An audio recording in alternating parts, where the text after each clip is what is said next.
Күзүндө жазында революция болот деген креслага жетпей калгандардын сүйүктүү сөзү. Бул тууралуу министрлер кабинетинин төрагасынын орун басары УКМКнын төрагасы Камчыбек Ташиев маалымат каражаттарынын бирине берген интервьюсунда билдирди.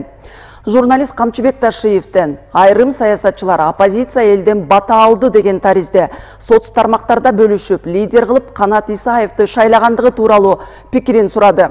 Камчыбек Ташиев Канат Исаев оппозициянын лидери болуш үчүн бышып жетилиши керектигин, анын артынан эл дүрбөп алгыдай, эл үчүн жасап койгон бир дагы иши жок экендигин белгиледи.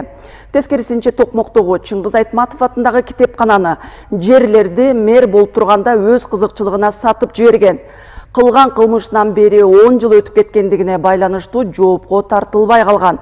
Камчыбек Ташиев бийлик коррупция, уурулук менен алектенсе же шайлоолорду адилетсиз өткөрсө революция келип чыгаарын айтып, шайлоо таза өткөндүктөн Атамбаевдин 2 баласы тең депутат болуп келгенин кошумчалаган.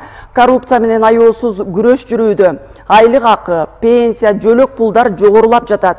Бюджет толтурулууда. Жарым жылда УКМК 8 миллиард, прокуратура 2 миллиард сомдук казынага кайтарган. Демек революцияга негиз жок.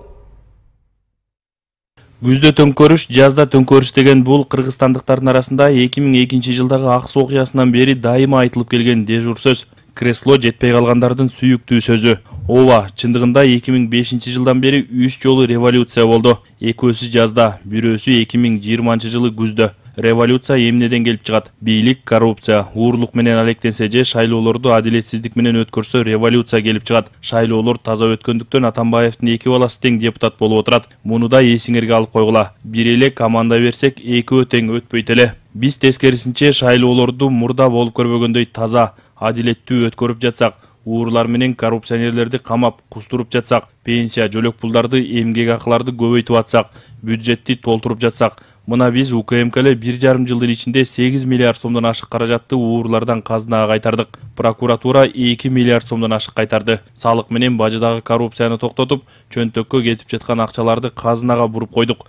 Казына көбөйүп калды. Ошонун эсебинен көтөрүп жатабыз эмгек акыларды, пенсия, жөлөк пулдарды. Анан эмнеге революция болушу керек? Мен мурда да эскерткем, азыр да эскертип коеюн. Кимде ким революция кылам деп митингке чыга турган болсо, гүлүн асманга сапырып жиберебиз.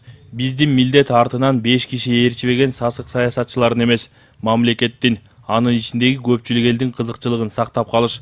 Бизге көпчүлүк элдин тарапташтарыбыздын койгон талабы ушундай. Биз талаптарды аткарабыз. Биз элдин нааразы болуп чыгышына мындан ары повод бербейбиз. Таза эл үчүн иштейбиз. Бизге байлыктын кереги жок. Таза иштеп, тарыхта калышыбыз керек. Биздин максатыбыз ошол.